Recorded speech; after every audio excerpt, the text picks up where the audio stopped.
péché au cabé passé. Sans frayeur, je prendrai soin de toi. Il est ton Père et ton Sauveur, je prendrai soin de toi. Je prendrai soin de toi. Dans le chemin jusqu'à la fin, il prendra soin de toi tous les jours jusqu'à la fin. Ne crains donc pas le lendemain, Dieu prendra soin de toi. Pas à pas, ta main dans sa main, Dieu prendra soin de toi. Dieu prendra soin de toi dans le chemin jusqu'à la fin. Il prendra soin de toi tous les jours jusqu'à la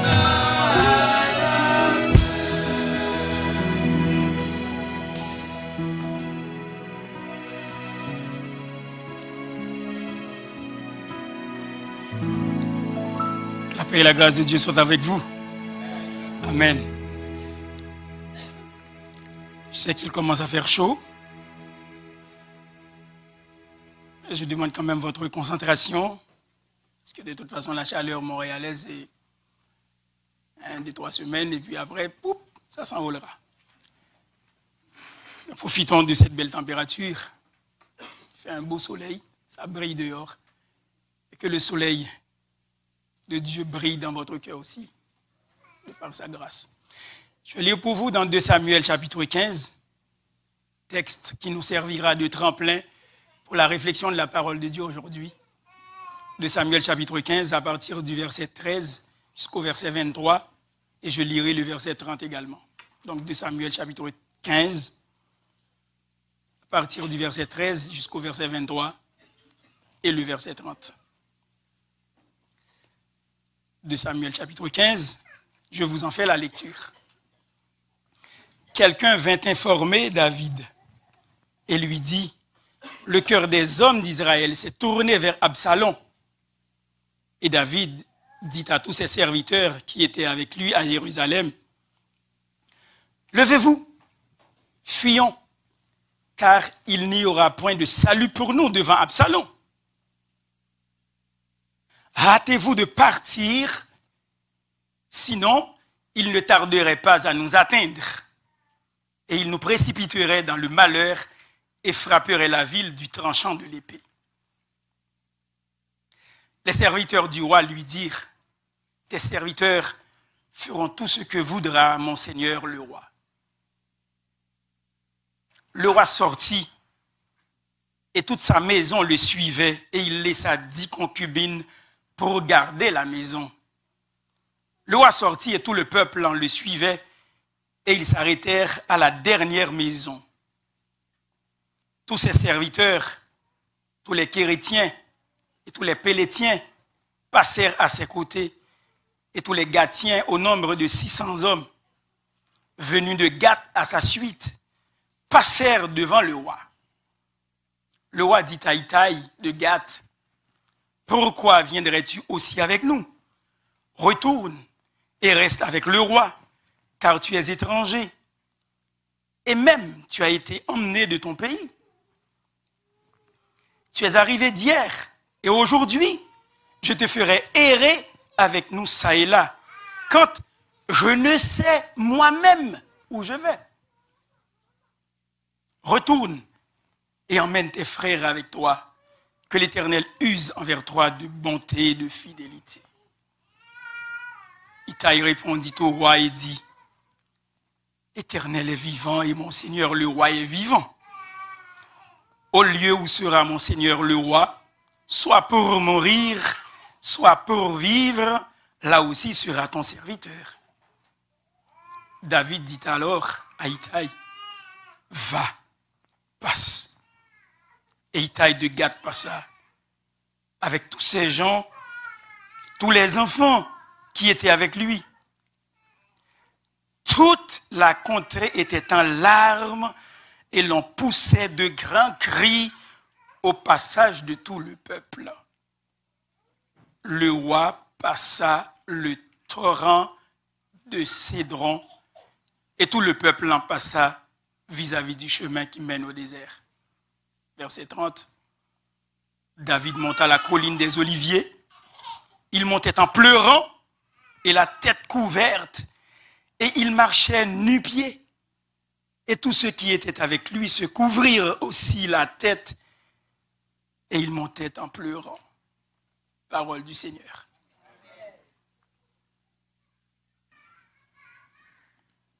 Verset 23, toute la contrée était en larmes et l'on poussait de grands cris au passage de tout le peuple. Le roi passa le torrent de Cédron et tout le peuple en passa vis-à-vis du chemin qui mène au désert. David monta la colline des Oliviers, il montait en pleurant et la tête couverte. Il marchait nu-pieds et tous ceux qui étaient avec lui se couvrirent aussi la tête et il montait en pleurant. Le titre de la réflexion aujourd'hui, c'est le passage du torrent de Cédron. Le passage du torrent de Cédron. Bien-aimé dans le Seigneur, suite à la trahison et à la rébellion de son fils Absalom, le roi David et ses hommes, en fait, ont pris la fuite. Ont pris la fuite pour laisser Jérusalem. D'ailleurs, les versets 13 et 14 on le disent. Quelqu'un vient informer David et lui dit, le cœur des hommes d'Israël s'est tourné vers Absalom.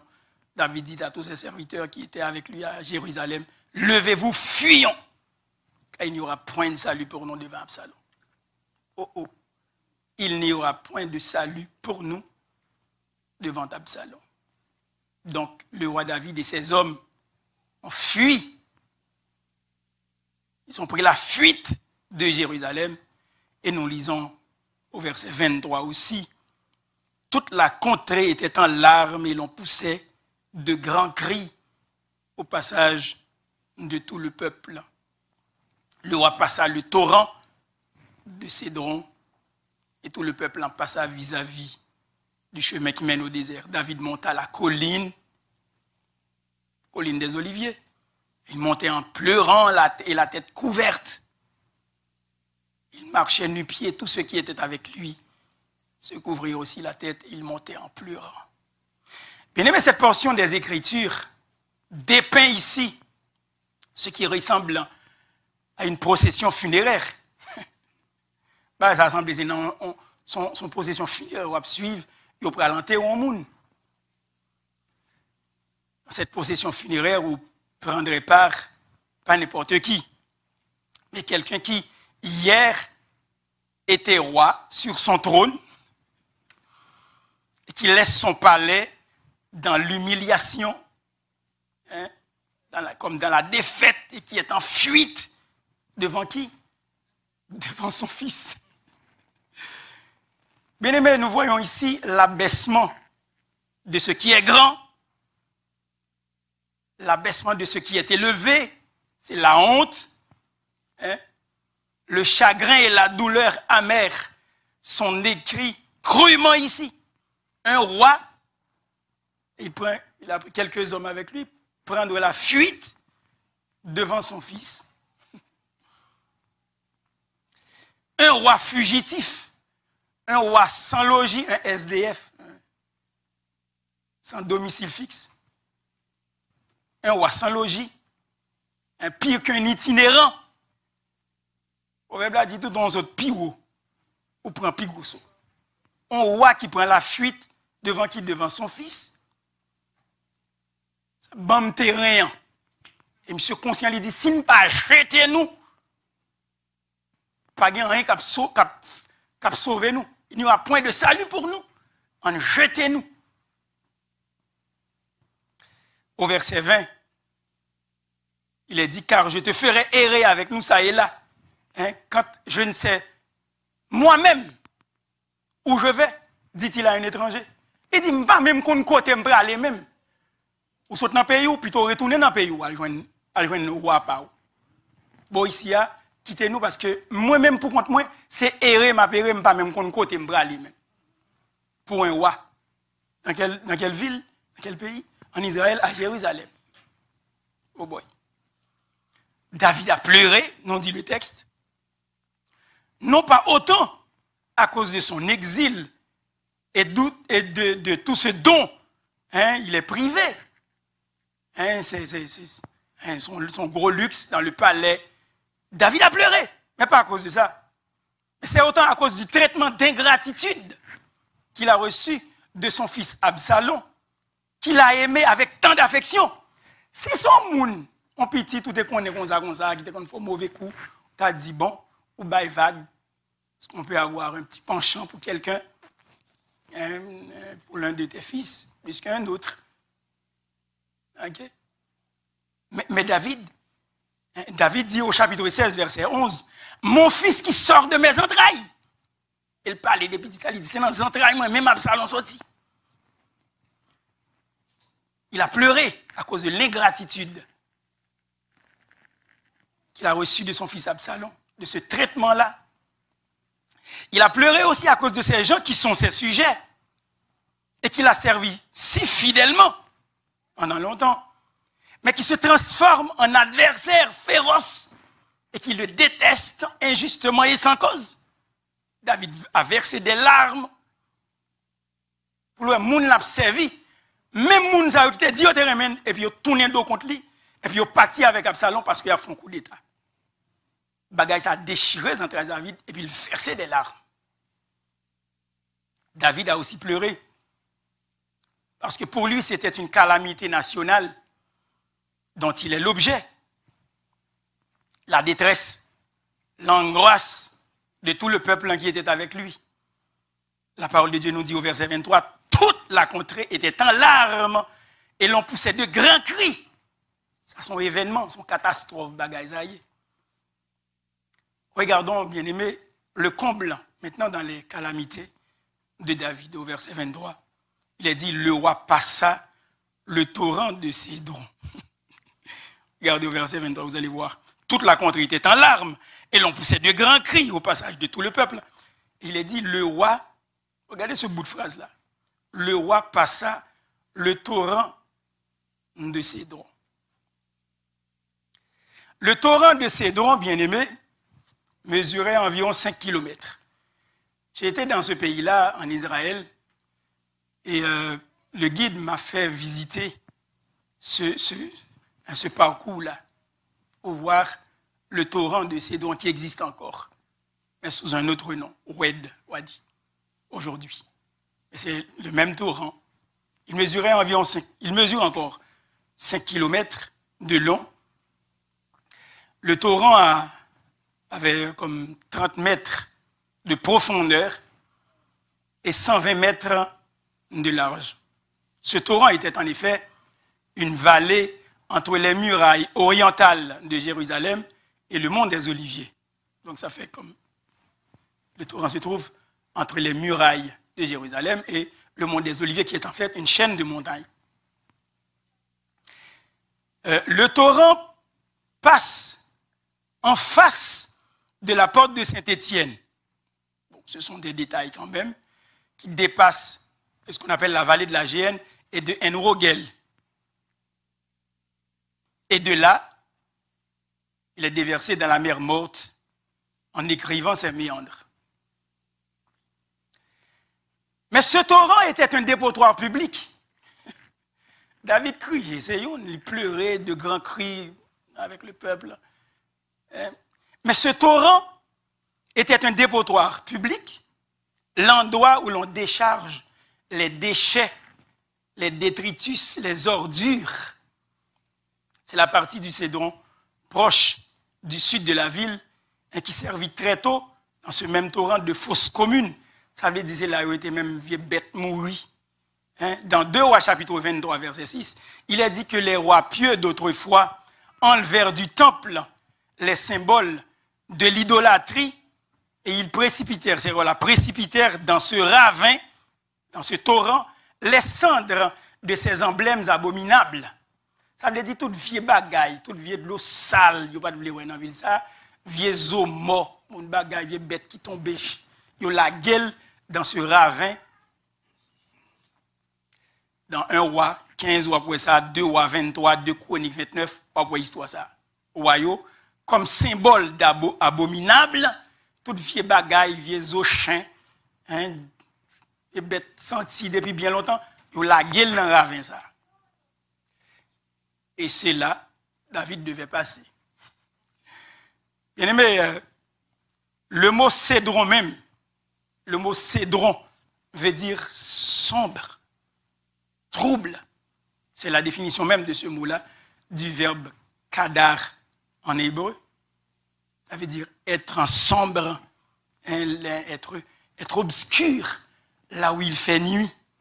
Cédron est la figure emblématique de ce qui est sale et sombre. Son ravine, là dans plein vieux bagaille, vieux bêtes pourries, mais quand de l'eau passe là dans ton en hiver, il coule, et puis en été, il paraît comme sèche. Et là, il y a tout ton dépotoir public lié. Voilà. Le roi David traversa le sombre torrent de Cédron, alors qu'avec ses tristes troupes, il fuyait la traîtrise de son fils Absalom. La partie bien loin, parce que propre petite li vient tourner traite, et puis il m'a des têtes li. Et puis panique prend David. Bien aimé, à dire de cela, du commun des mortels, c'est correct. Mais d'un roi,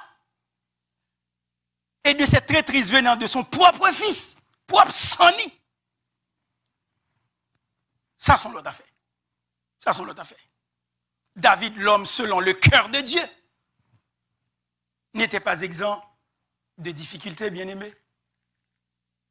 Bon Dieu a garanti à David qu'il était fait plaisir à son cœur. Il passait comme moi à Hébron, et puis il vient à Jérusalem, en tout, à peu près 40 ans. Et puis, mais non, ça qu'on y a devant, propre petite lit. Il paraît comme, après un échec, ça, propre, il dit, le fils que j'ai tant aimé, sortant de mes entrailles, dans mes petites lits.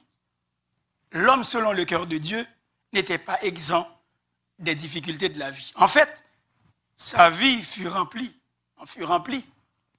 bien sûr. Il était à la fois le Messie roi de l'Éternel, mais il était en même temps roi de l'Éternel, mais affligé de l'Éternel aussi. Bien aimé, ça fait un peu paradoxal pour dire où c'est roi de l'Éternel. Bon Dieu Raymond, c'est l'homme selon le cœur de Dieu. Et bon Dieu même répété à bouche. Et puis pour passer moments à comme ça, en vérité, quelques bagages à venir dans tête. Pas dire, ah, c'était David, il était content de danser devant bon Dieu, ou il était content de danser devant bon Dieu. Mais dans ce moment de sa vie, il devait traverser le torrent de Cédron. D'où vient la question à $1000? Pourquoi donc nous attendons-nous à échapper aux épreuves? La question, ça me posé, non? David comme roi, David comme l'homme selon le cœur de Dieu, n'était pas exempt des difficultés. Alors, pourquoi nous? Pourquoi nous?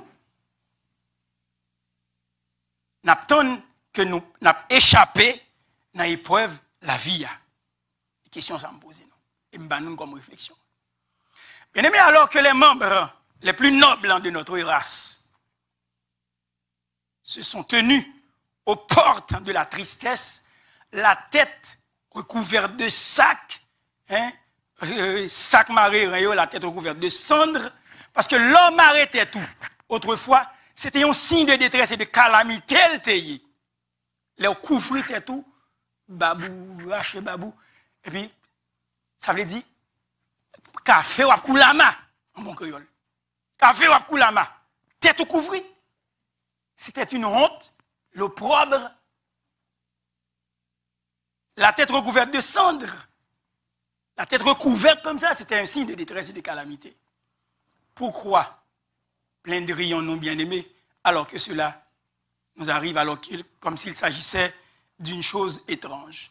Tête David et Marie, et puis en pleurant, l'a traversé le torrent du Cédron, l'a monté la colline des Oliviers.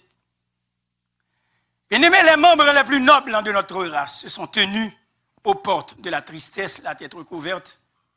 En d'autres mots, les parvenus usurpent fréquemment les places les plus élevées, les arroyos. Nous t'a dit, graines secs, viennent prendre position très élevée, alors que ceux qui possèdent la vraie grandeur, la grandeur de l'âme, croupissent dans l'obscurité. Bien-aimé, c'est ici un mystère de la providence, dont la solution réjouira un jour le cœur des hommes intègres. C'est ici un mystère de la providence. Là où sans avait à marcher, il y a mené, et puis moun qui a la vraie valeur. Moun bon Dieu remet, et puis il y a croupi dans crasse. Bagay ça, on les bon Dieu a expliqué nous. Mais il doit porter nous à la réflexion. Gon mystère dans bagay ça, bien aimé. On les a comprendre pour qui ça. Bon moun a passé misère. Sans avoir à bien mener. Enfin, c'est faut dire bagay les bagay yo, Jean yo ya. Bon moun a passé misère, moun bon Dieu aimé. Un homme selon le cœur de Dieu. L'a traversé le torrent de Cédron. Dans le dépotoir public là, au côté où j'étais. Là, l'a passé en pleurant. Et puis sans avoir bien mené. Il s'agit d'un fait si commun qu'aucun de nous ne devrait s'en plaindre si jamais il s'y trouve soumis. Bagay ça pas de faire nous paix. N'importe nous là qui connaît bon Dieu remène. Bon Dieu va nous preuve que le remène. Et puis nous on a passé un mauvais quart d'heure, pingo étonné. Pingo étonné. Le roi des rois lui-même ne fut pas favorisé avec une route plus royale, plus joyeuse. Jésus traversa lui aussi ce ruisseau de Cédron où s'écoulait la saleté de Jérusalem. Alors qu'il était dans ce monde, il était venu, le Seigneur arpenta le sentier de la fatigue et du service. En étant l'esclave des esclaves, bien qu'il soit le prince des rois de la terre, il a dû traverser son parcours dans le torrent de Cédron aussi. Il était le prince des rois, le Seigneur de gloire. Faut-il s'étonner si ses disciples, qui sont des princes de sang, soient eux aussi méprisés, soient eux aussi, parfois, ils font face, ils sont regardés comme des personnes inférieures. Devons-nous nous étonner de cela? Bien aimé, le monde est à l'envers. Il y a un message à bon matin. Le monde est à l'envers. Voyez comme des fils serviles de Satan vivent en grand seigneur sur la terre. Bien aimé, ouvert genou n'apoué, sans avoir sous palais. Yo gen kob, y a mené, yo comme vie paraît comme en sécurité. Hein, quel bel équipage ils mènent, comme ils font entendre leur clameur. C'est gros piston qui derrière monsieur Sayo. Prenons quelques exemples bibliques. Amon, un assassin, il vit dans la cour du roi, alors que Mardoché est un homme que Dieu choisit, et bon gros bagage qui va le faire par Mardoché, Mardoché croupit à la porte dans la poussière. Et Amon, lui, dans la cour du roi sur son cheval, et il a même demandé au peuple de Dieu, chaque fois la passer pour mettre à genoux dans le pied, et puis pour dire waouh, et puis pour battre bravo pour lui.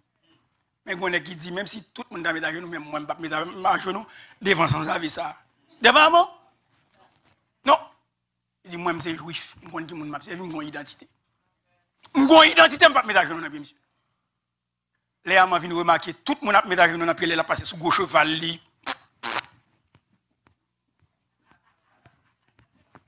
Tout le monde a dansé sous des plus cheval, derrière, campé, puis devant levé, ploup, ploup.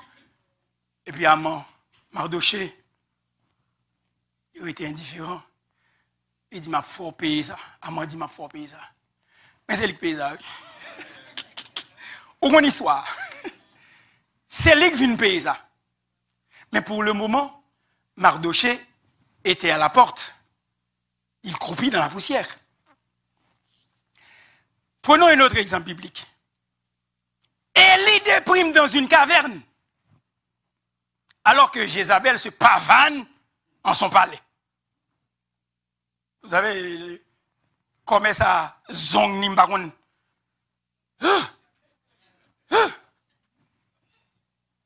Élie a déprimé dans la caverne, et puis Jézabel, ballon pression, et puis comme si c'est chien poussé d'elle. Et puis Élie même a déprimé. Et puis Jézabel même a pavané en grande pompe, et puis zèle. Quand son pan, non parlé. David erre dans les montagnes, alors que Saül règne en grande pompe dans son palais, et puis il a cherché à même 4-5 reprises pour le tuer avec lance-linamène. J'étais dans un coin à Jérusalem où le guide me dit, c'était ici dans ce coin-là, à Engedi. C'est une courbe. Et c'est là où la parole, parce que c'est un juif, il connaissait la parole. Et il dit, c'était là où David a trouvé Saül qui dormait avec sa troupe. Et lui, il dit, je ne vais pas tuer Saül. Il a un côté pour le tuer, lui. Il va tuer. Il coupe un morceau. Et puis, il dit, hey! Mais preuve là, il était calagué la terre. David erre dans les montagnes et il a eu la pression sur sa vie alors que Saül règne en grande pompe dans son palais. Nous ne pouvons pas aller trop loin. Martissant croix des bouquets et la plaine sont en proie des assassins. Parce que ces bandits sont supportés justement par un petit groupe de sanguinaires qui ont le monopole de la richesse et le pouvoir en Haïti. Alors que des dizaines de milliers de chrétiens vivent dans ce pays et ils prient pour sa délivrance. Et je sympathise avec mes frères et sœurs, mes compatriotes qui sont là-bas. On ne comprend pas aller à Haïti parce qu'on dit le dangereux, mais des chrétiens qui vivent l'autre bois toujours. Pas oublier ça. Si vous ne pouvez pas aller, mais priez pour eux. Ils sont peut-être en train de traverser le torrent de Cédron aujourd'hui, n'est-ce pas? Est-ce que c'est parce que bon Dieu va ouais, bah quoi, c'est ça, non? Mais ils sont peut-être en train de traverser le torrent de Cédron. Matissan Kounia, quoi des bouquets? Ou pas aller, ou pas ouais? Moi, je suis allé, je dis, je ne vais pas passer là. Après 3 mois, je dis, je ne vais pas passer là. La banque mobilier font des tours loin. Monte juste Delma. Alors que c'est la pleine moralité. Pas passer dans la zone ça même. Parce qu'on a barré avec nèg qui pas gentil. Il y a une question pour vous aujourd'hui et elle est aussi pour moi. Quel est votre cédron aujourd'hui? Ou attendez des samedis. Quel est votre cédron aujourd'hui? Quel est votre torrent de cédron aujourd'hui par lequel vous traversez? Est-ce un ami infidèle? Un triste deuil? Un reproche injuste? Quel est votre cédron aujourd'hui? Un sombre pressentiment? Un trouble résiduel? Calculons bagay mon pas ka di moun qui plus proche ou pas dire. Di capable yon cédron pour ou bon bagay dans tête ou Ou pas qu'à partager là n'importe monde. Est-ce que c'est votre torrent de Cédron? Le roi a déjà traversé tout cela. Et il nous est d'une grande joie de croire, bien-aimés, que Jésus fut tenté en toutes choses, comme nous. Comme nous. Quel est votre Cédron aujourd'hui? Je sais que j'ai commencé à prêcher vers midi 5, mais ne vous en faites pas. Mais je vous pose cette question. Quel est votre Cédron aujourd'hui? Est-ce la douleur physique? Est-ce la dégradation de la santé? Il y a des gens qui disent parce que je crois que je prie en pile, même pas, même je dire malade, même santé m'a dégradé. C'est votre torrent de Cédron. Amen. C'est votre torrent de Cédron. Ce n'est pas parce que vous croyez dans mon Dieu, ou bon croyant, ou diaconesse, et puis vous n'êtes pas capable de passer par un torrent de Cédron. Il y a la dégradation de la santé, il y a un trouble physique quelque part, peut-être psychologique, qui fait en sorte que vous êtes en train de traverser le torrent de Cédron. Est-ce la pauvreté? Peut-être un statut de résidence, un statut de travail, immigration, la persécution ou le mépris. Quel est votre torrent de Cédron aujourd'hui? Hein? Est-ce un travail de casse-tête? Il y a des gens qui lèvent la caille très bien. Il y a des qui lèvent la sonner. Ils connaissent le travail seulement et puis ils commencent à se faire mal. Peut-être que c'est parce que il y aurait les gestionnaires et puis il a pendant 8 heures de temps. C'est un torrent de Cédron. Ça peut être un torrent de Cédron. Même si il y a 5 torrents de Cédron qui défendent. Et puis on dit, quand tu as un département, ça, on ne peut pas entrer là tout le temps que tu vas travailler dans la compagnie. On dit, bon Dieu fait faire mon ça. Il y a 5 grands directeurs. Mais comme si nous voulions prier, bon Dieu, me font jeune les enterrer de rivière des prairies, à sac quasiment. À sac. Je lague toute longueur dans derrière, bien aimé, ou parti graine par graine. Côté où tu dis, je ne vais pas t'apprendre, c'est là même pour me finir vivre. Là même prendre retraite. Je cherche un bas chambre. Je cherche un bas chambre, bon dernier, qui te relève tombe mailleuse. Je me dis, mais côté n'est ça, j'en te rate. Il parle à tout. Mais c'était mon torrent de Cédron. C'était un casse-tête. Un fait cauchemardesque. Chaque matin, je vais travailler, je me connais, je vais à mes yeux, et grand directeur. Et je ne peux pas prendre pause barre, et je regarde. Je pousse somme dans derrière toute longue game, dit nous bien aimé, comme si nous. Graine par graine, yo bâti. Graine par graine, yo bâti. Graine par graine, yo bâti. Et avant de prendre ma retraite, ils ont compris que cet homme-là, qui était assis dans un bureau, devait inspecter comme. Ils ont compris que j'étais pasteur. Ils ont compris cela. Il a dit, ah, ils ont dit bien, il y a un bagage qui était dans moi, ils n'ont pas capable de dire lui. Mais ils n'aiment pas ton monde, même avec tout l'autre monde. Je dis, Seigneur, merci bien aimé. Il faut que vous pas même à tout l'autre monde.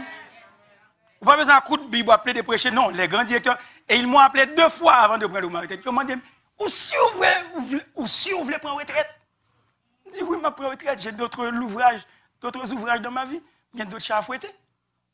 J'ai d'autres chats à fouetter. Mais c'était mon torrent de Cédron. Un travail de casse-tête, un cauchemar chaque matin. Oh ben, le roi est déjà passé avant vous par tous ces Cédrons bien-aimés. Jésus lui-même était considéré comme un étranger dans son propre pays. Il était venu chez les siens et les siens ne l'ont point reçu. Donc, quoi appeler? Il a toujours fait plan pour machiavélique pour tuer. Il était rejeté dans un monde qu'il a lui-même créé. Il a fait le passage du torrent de Cédron, Jésus de Nazareth. Face à certaines difficultés bien-aimées du peuple de Dieu, Ésaïe dit, dans Ésaïe chapitre 63, verset 9, Ésaïe dit, dans toute leur détresse, ils n'ont pas été sans secours. Dans toute leur détresse. Et puis il a parlé du Seigneur, il dit, ils n'ont pas été sans secours. Parce que l'Éternel les a sauvés. Donc il nous faut bannir immédiatement et pour toujours, bien-aimés, l'idée que nos épreuves sont étranges, car celui qui est le chef des saints, connaît lui aussi par expérience le chagrin que nous trouvons si étrange parfois, parce qu'il a passé par ce torrent-là. Bien-aimés, tous les citoyens de Sion doivent posséder les clés de l'honorable assemblée des endeuillés, dont le prince Emmanuel, Jésus lui-même, est le président et le grand chef. D'ailleurs, Jésus est notre chef. Et c'est lui le grand exemple de notre foi. C'est lui le grand exemple de notre foi. Bien-aimé, en dépit de son abaissement, l'homme selon le cœur de Dieu, David, revint dans sa ville en triomphe après avoir passé ce torrent de Cédron et gravi les collines des Oliviers, en pleurant la tête couverte. Oui, mais il revint dans sa ville à Jérusalem après avoir marché nu-pied. Dès que ça finit de pleurer, il passe dans le côté où on jetait toute qualité de déchets, de détritus.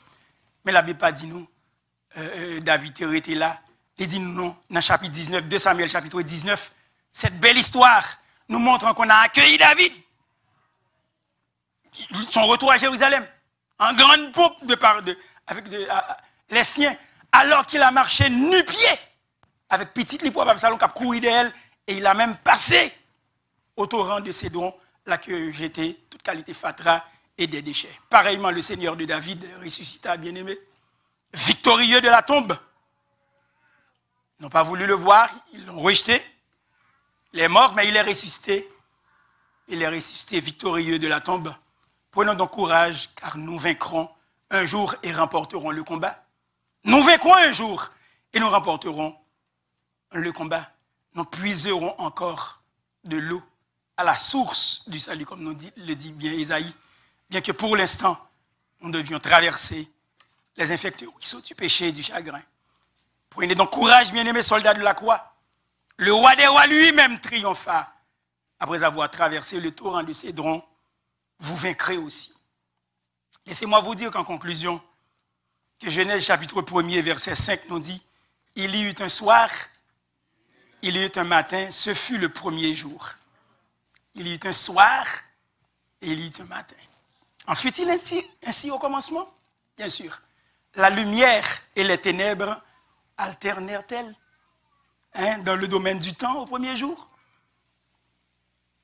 Il n'est pas étonnant, bien-aimés, que nous connaissions aussi des changements dans notre expérience, dans notre vie, depuis le soleil levant de la prospérité jusqu'au minuit du torrent de Cédron de l'adversité. Il n'est pas étonnant. Les affaires de notre âme ne passeront pas toujours par un éclat de midi. Nous devons nous attendre à des périodes, bien sûr, où nous nous lamenterons de l'absence même de Jésus, de l'absence même de nos anciennes joies. Parfois, vous pensez Jésus quitté, vous pensez Jésus pas là. Où nous chercherons Jésus, notre bien-aimé, au sein de la nuit. Et nous ne sommes pas les seuls en ceci, bien-aimés. Car tous les bien-aimés du Seigneur ont dû passer, justement, ont dû chanter un cantique entre le jugement et la miséricorde, entre l'épreuve et la délivrance, entre le deuil et la réjouissance. Ce n'est pas nous-mêmes seulement qui avons passé par là. Pas nous-mêmes seulement qui avons un problème. La providence divine a décrété que le jour et la nuit ne cesseront pas, si bien dans la création spirituelle comme dans le domaine naturel, avant que nous atteignions le pays où il est écrit dans l'Apocalypse chapitre 22, verset 5, il n'y aura plus de nuit. Bon, pays où on va habiter là dans un jour. La Bible dit qu'il n'y aura plus de nuit. Que vaut-il donc mieux faire, mon âme? Comme David a dit, mon âme bénit l'Éternel et n'oublie aucun de ses bienfaits. Mais que nous puissions commander à notre âme aujourd'hui. Commence par apprendre à te contenter, mon âme, de cet ordre divin. Ça nous prend un torrent de Cédron et il nous faudra passer par ce torrent-là. Comme Job accepte de recevoir l'abondance de la main de Dieu et aussi même pendant un quart d'heure de la disette, acceptons-le aussi. Commandez-nous pour l'accepter, ça a tout, parce qu'elle fait partie de la journée.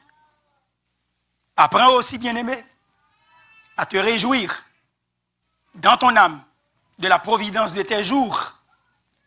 Loue le Seigneur pour le soleil de joie quand il se lève, mais aussi pour la tristesse qui tombe avec le soir. Apprends à louer bon Dieu pour ça. Parce que le soleil déploie une grande beauté, tant à son lever qu'à son coucher. Le soleil déploie une grande beauté. Il faut apprendre à apprécier cette beauté lors du coucher du soleil également. Chante cette beauté et glorifie le Seigneur. Répands tes notes musicales et à toute heure comme le rossignol. Chantez gloire à bon Dieu. Chante la gloire du Seigneur aussi, bien-aimé, pour les joies et les peines qui nous apprennent à nous dépendre de lui. Chantez gloire à bon Dieu tout. Pensant que ce n'est pas ça, et pas laisser ça bon seulement pour chanter gloire à bon Dieu. Mais leur passer par ce torrent de Cédron, il faut chanter gloire à bon Dieu tout. Après ensuite à te réjouir de la providence de tes jours, bien-aimé. Comme on dit, crois que la nuit renferme autant d'utilité que le jour. Parce que les rosées de grâce se répandent abondamment pendant la nuit du chagrin. Pas un moment à passer au chagrin, mais un rosée de joie qui tombe. Et un chagrin, on dit c'est Seigneur même qui voit elle. Seigneur même qui voit elle. L'étoile de la promesse brille avec éclat au sein des ténèbres de la tristesse. Chantez gloire à bon Dieu. Hier,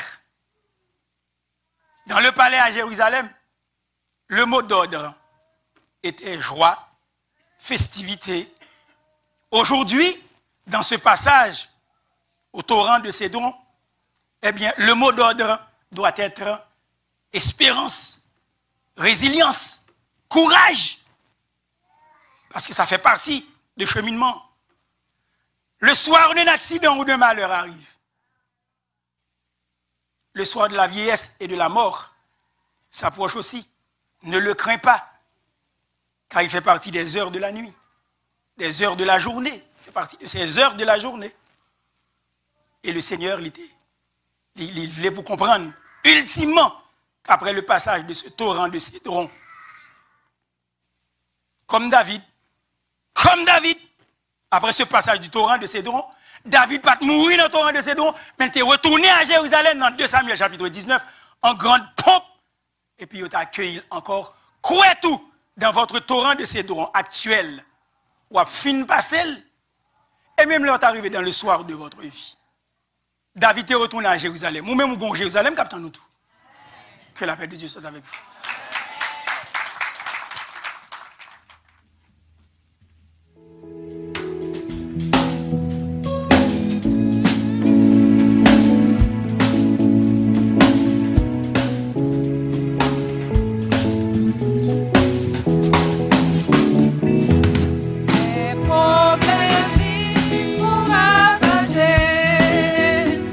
Tristesse et courage,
Seigneur, dans Point Montagne, aussi élevée qu'elle soit, que nous ne sommes pas capables de transporter par la foi et dans l'espérance dans nous-mêmes. Dans Point Montagne, Jésus n'est pas capable de déplacer. Que ce soit nos crises, nos maladies, nos pressentiments, quel que soit le trouble, physique, affectif, whatever ça lié, Seigneur, nous connaissons, nous sommes capables de faire face à elle. Et au pas éprouver du dégoût devant quel que soit plein nous gagnons, quel que soit maligne nous gagnons. Mais Seigneur, on va venir avec ta tendre main et on va toucher nous. Merci de ta douce présence dans nos vies. Merci de cette grâce qui est répandue sur nous à profusion, qui est répandue dans nos cœurs par le Saint-Esprit. Merci au Père, parce que dans nos combats de la vie, tu nous soutiens et tu mènes le combat, tu mènes cette lutte acharnée avec nous contre le monde, la chair et contre Satan. Seigneur, tu connais les tenants et les aboutissants de chacune de nos vies. Donne ta grâce, donne ta paix, donne ton assurance. Bénis-nous, ô bon Sauveur. Merci de ce que nous t'es passé, moment ça, dans la présence, dans la grâce, dans l'onction. Et merci de ce que nous t'es capable de prêcher parole avec hardiesse pour nous capable de rendre gloire à ton nom et à ton nom seul. Béni sois-tu, ô Éternel. Reste avec nous, ô bon Père. Merci de nos chers musiciens, de toute l'équipe technique. Merci même des gens qui ont servi à la courtoisie, les membres d'accueil. Merci de chaque monde qui était là matin, monde qui a travaillé avec Timoun. Merci de ce que tu as rendu possible aussi, ce service de baptême pour la gloire de ton nom et pour le bénéfice de ces néophytes. Ô Tout-Puissant, reste avec nous. Reste avec nous car le soir de la vie arrive. Reste avec nous, permettre que nous soyons capables de concentrer sur et pour nous prendre confiance nous dans au bon Dieu. La prière que nous t'adressons, Père, dans le nom de Jésus. Amen. Souvent la bénédiction dans 2 Corinthiens chapitre 1er, versets 3 à 5. Béni soit Dieu, le Père de notre Seigneur Jésus-Christ, le Père des miséricordes et le Dieu de toute consolation, qui nous console de toutes nos afflictions, afin que, par la consolation dont nous sommes l'objet de la part de Dieu, nous puissions consoler ceux qui se trouvent dans quelque affliction. Car de même que les souffrances de Christ abondent en nous, de même notre consolation abonde par Christ. Allez dans la paix, dans la joie, dans l'amour, dans la consolation et dans le courage du Seigneur. Bonne journée en Jésus-Christ.